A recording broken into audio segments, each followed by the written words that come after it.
ನಿಮಗೆ ಇಷ್ಟವಾದರೆ ದಯವಿಟ್ಟು ಚಾನೆಲ್ ಸಬ್ಸ್ಕ್ರೈಬ್ ಮಾಡಿ. ಓಂ ಶಾಂತಿ.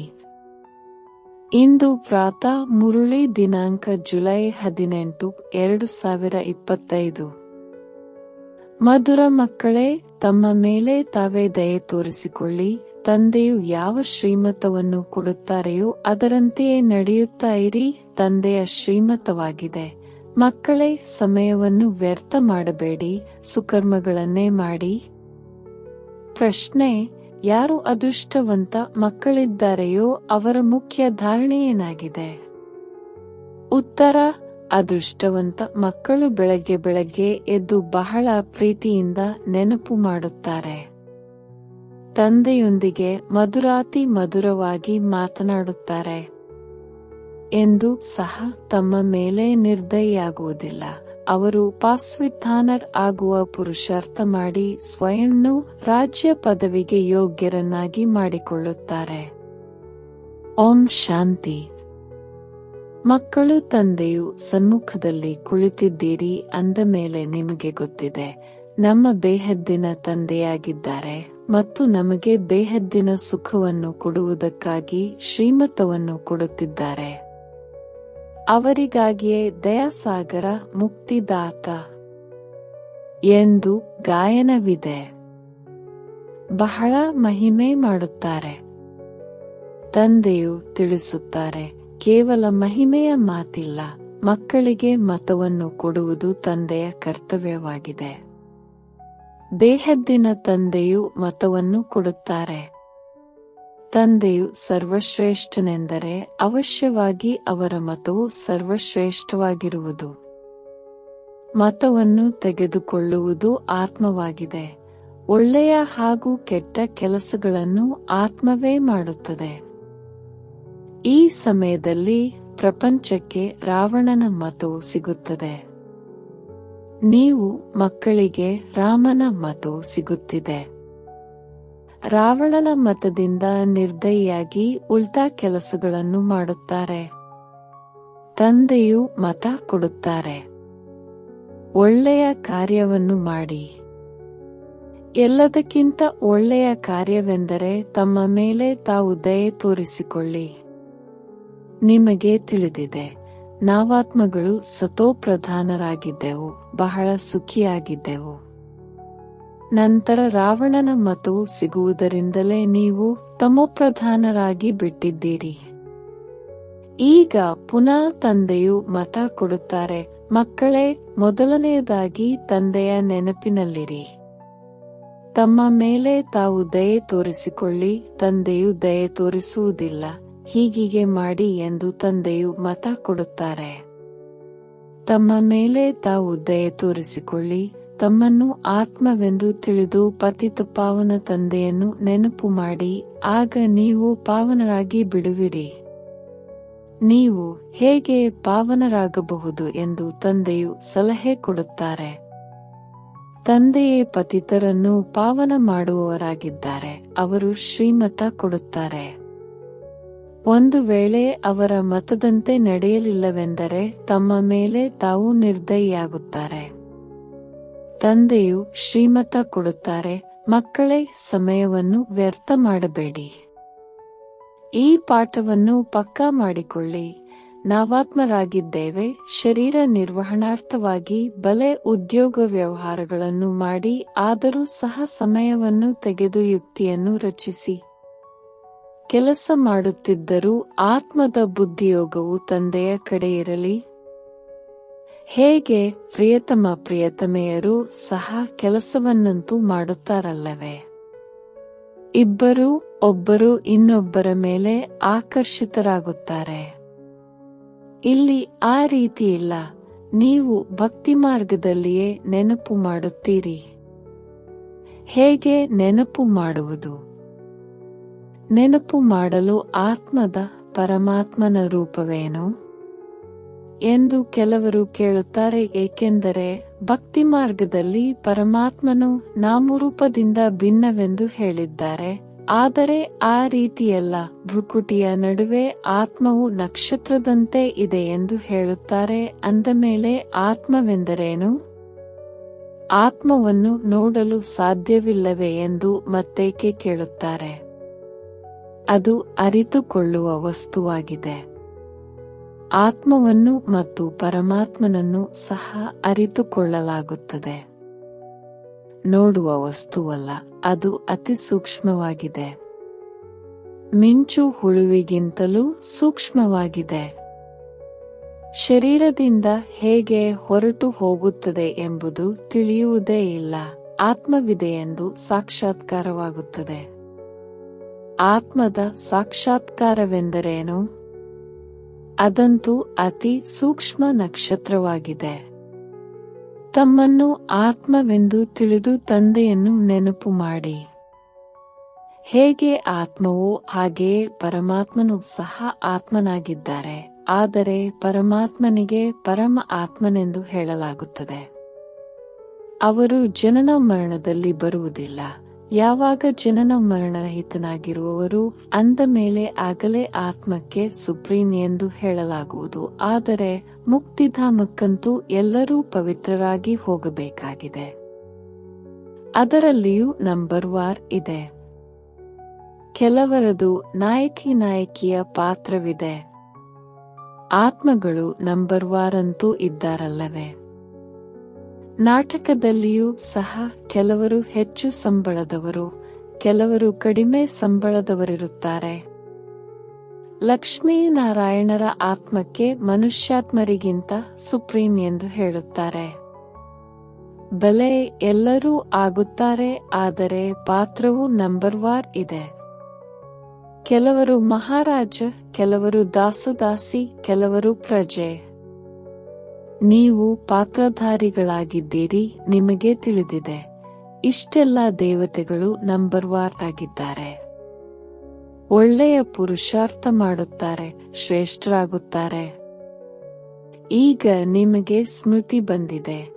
ನಾವು 84 ಜನ್ಮಗಳನ್ನು ತೆಗೆದುಕೊಂಡಿದ್ದೇವೆ. ಈಗ ತಂದೆಯ ಹತ್ತಿರ ಹೋಗಬೇಕಾಗಿದೆ.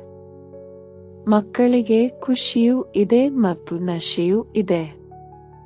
ಎಲ್ಲರೂ ಹೇಳುತ್ತಾರೆ, ನಾವು ನರನಿಂದ ನಾರಾಯಣ ವಿಶ್ವದ ಮಾಲೀಕರಾಗುತ್ತೇವೆ. ಅಂದಾಗ ಅಂತಹ ಪುರುಷಾರ್ಥ ಮಾಡಬೇಕಾಗಿದೆ. ಪುರುಷಾರ್ಥದನುಸಾರ ನಂಬರ್ ವಾರ್ ಪದವಿ ಪಡೆಯುತ್ತಾರೆ. ಎಲ್ಲರಿಗೆ ನಂಬರ್ ವಾರ್ ಪಾತ್ರ ಸಿಕ್ಕಿದೆ. ಇದು ಮಾಡಲ್ಪಟ್ಟಂತಹ ಡ್ರಾಮಾ ಆಗಿದೆ. ಈಗ ತಂದೆಯು ನಿಮಗೆ ಶ್ರೇಷ್ಠ ಮತವನ್ನು ಕೊಡುತ್ತಾರೆ. ಏನಾದರೂ ಮಾಡಿ ತಂದೆಯನ್ನು ನೆನಪು ಮಾಡಿದಾಗ ವಿಕರ್ಮ ವಿನಾಶವಾಗುವುದು. ಆಗ ನೀವು ತಮೋಪ್ರಧಾನದಿಂದ ಸತೋಪ್ರಧಾನರಾಗಿ ಬಿಡುವಿರಿ. ಪಾಪಗಳ ಹೊರೆಯಂತೂ ತಲೆಯ ಮೇಲೆ ಬಹಳಷ್ಟಿದೆ.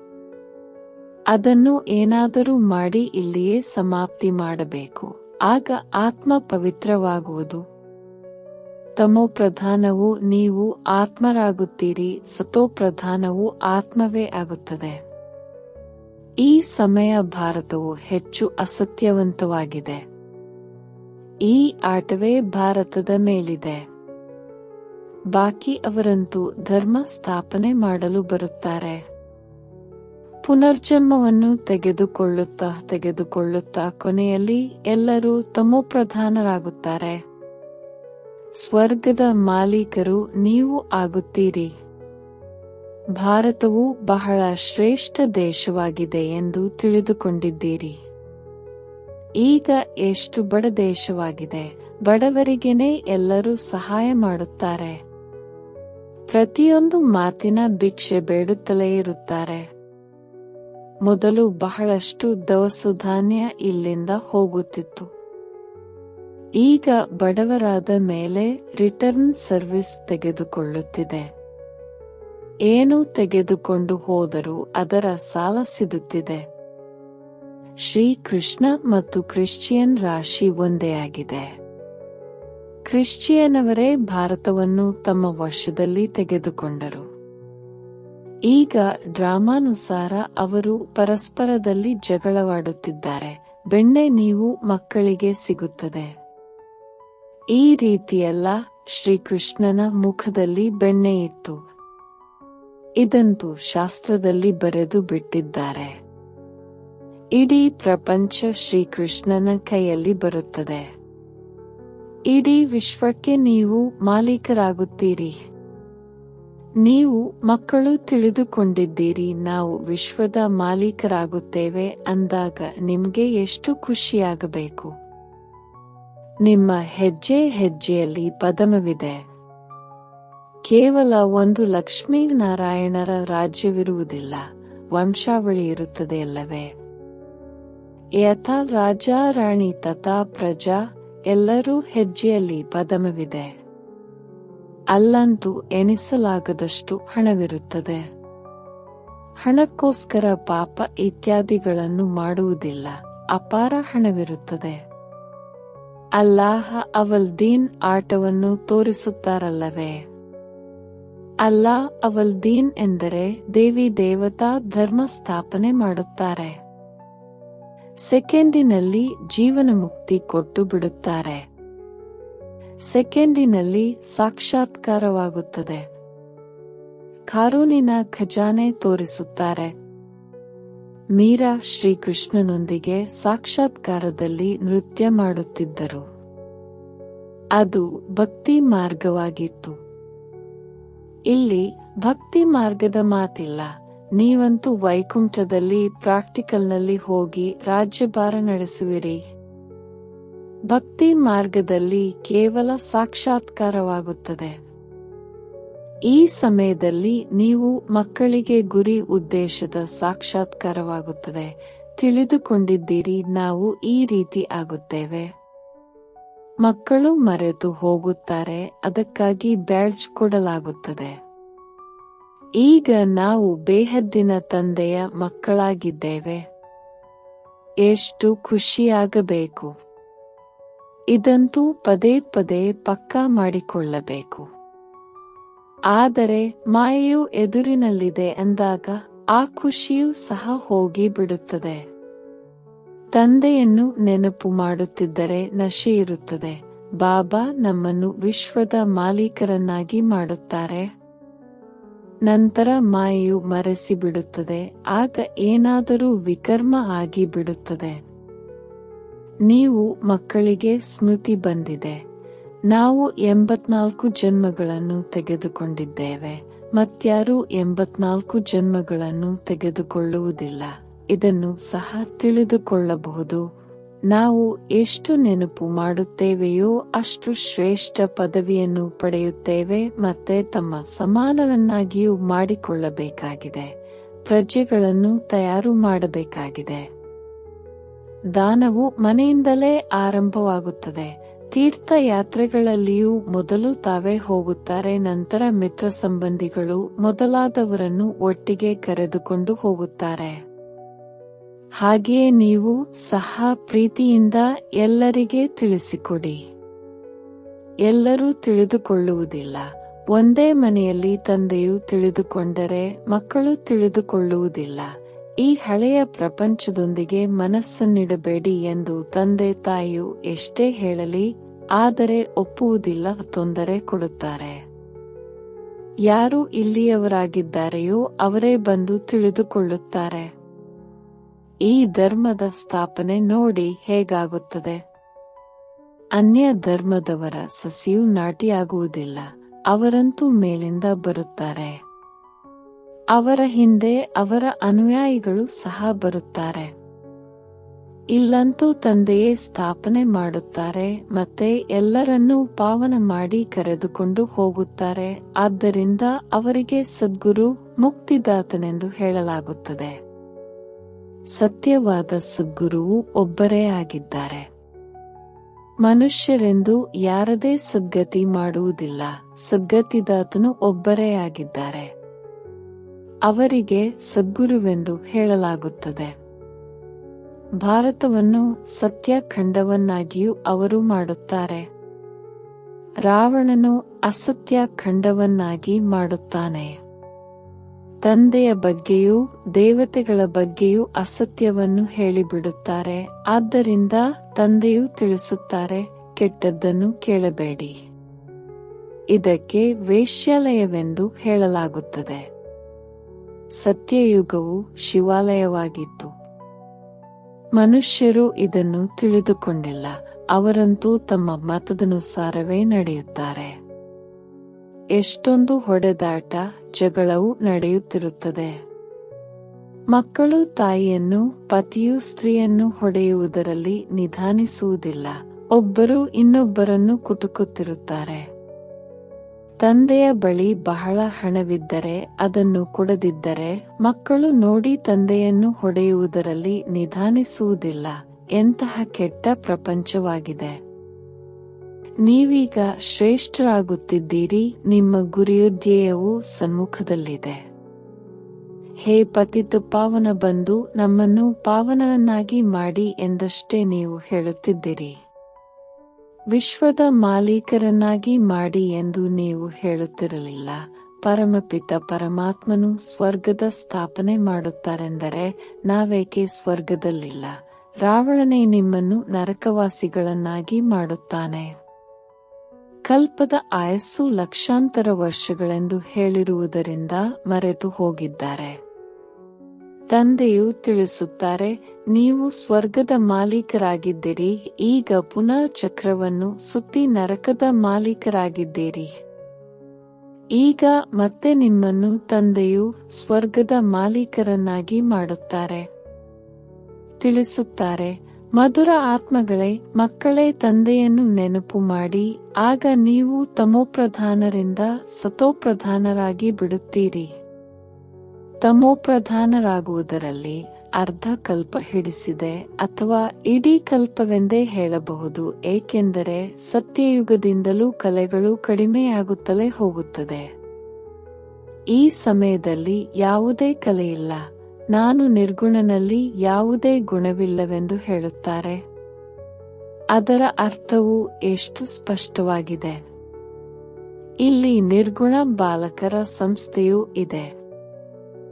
ಬಾಲಕರಲ್ಲಿ ಯಾವುದೇ ಗುಣವಿಲ್ಲ. ಇಲ್ಲವೆಂದರೆ ಬಾಲಕರನ್ನು ಮಹಾತ್ಮರಿಗಿಂತಲೂ ಶ್ರೇಷ್ಠರೆಂತಲೂ ಹೇಳಲಾಗುತ್ತದೆ.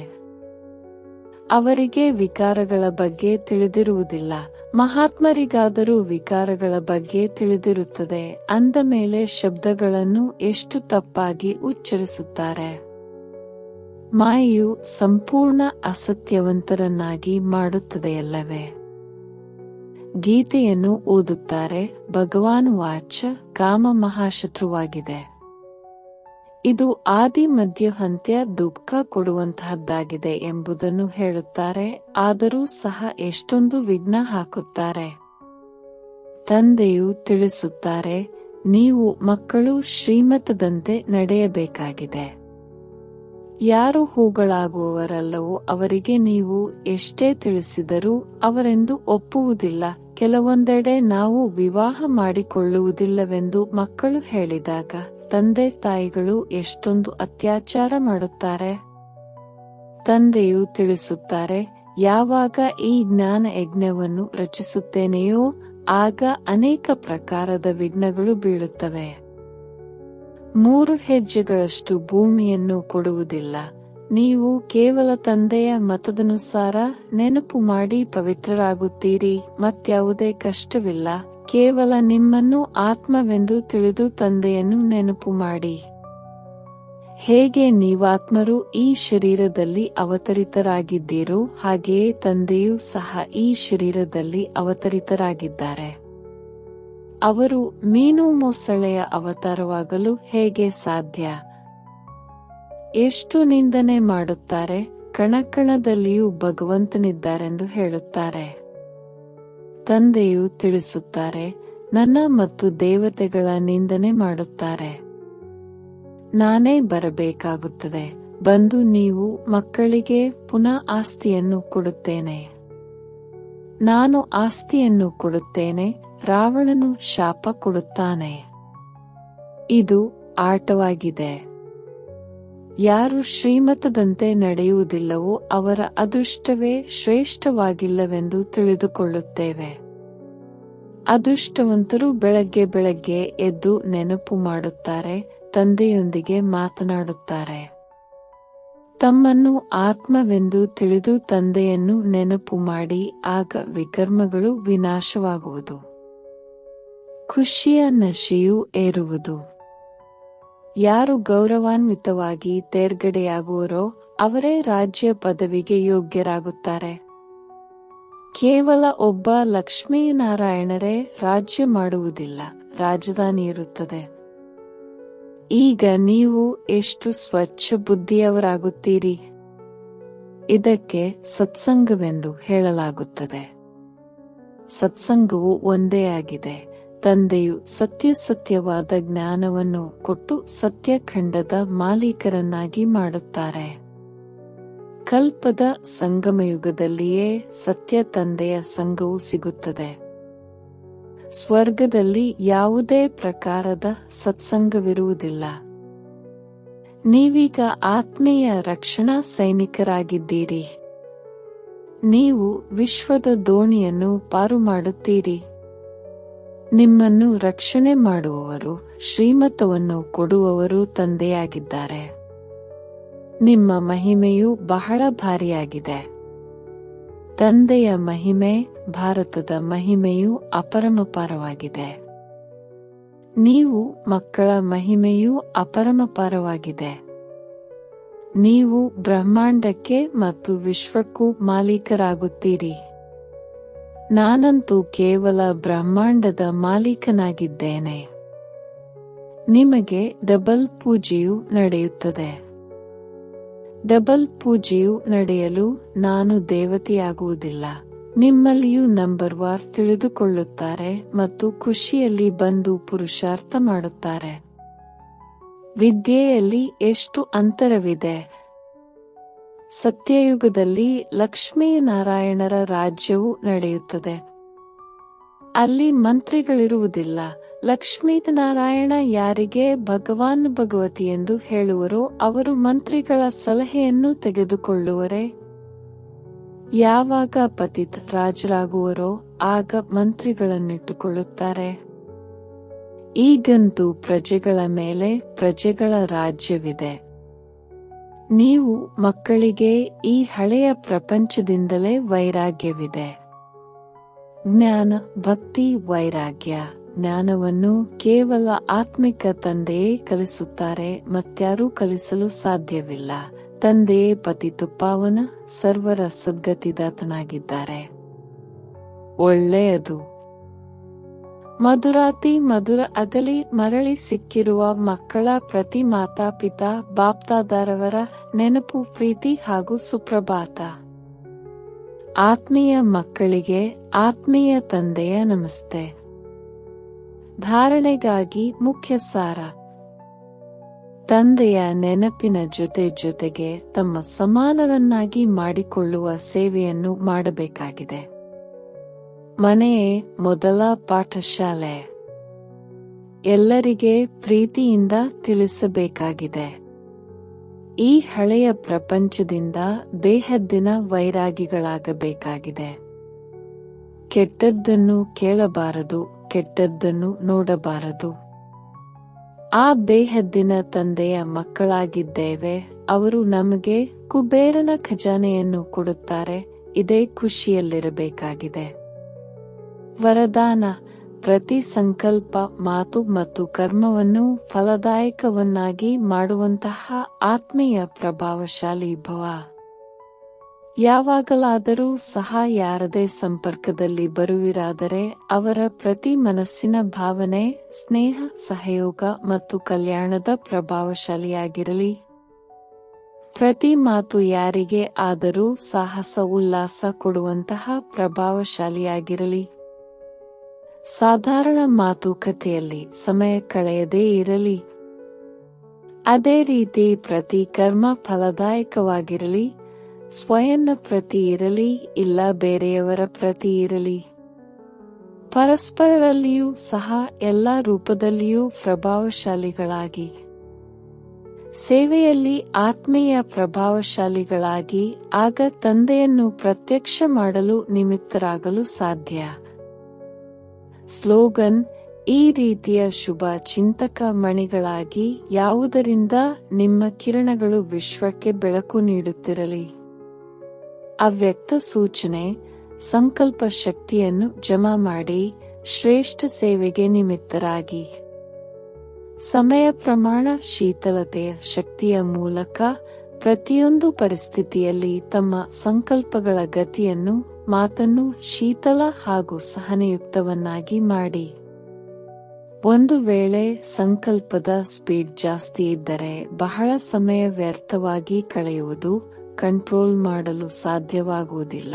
ಆದ್ದರಿಂದ ಶೀತಲತೆ ಶಕ್ತಿಯನ್ನು ಧಾರಣೆ ಮಾಡಿ, ಆಗ ವ್ಯರ್ಥದಿಂದ ಬಚಾವಾಗಿ ಬಿಡುವಿರಿ. ಇದು ಏಕೆ, ಏನು, ಹೀಗಲ್ಲ, ಹಾಗೆ, ಇಂತಹ ವ್ಯರ್ಥದ ತೀವ್ರ ಗತಿಯಿಂದ ಮುಕ್ತರಾಗಿ ಬಿಡುವಿರಿ. ಓಂ ಶಾಂತಿ.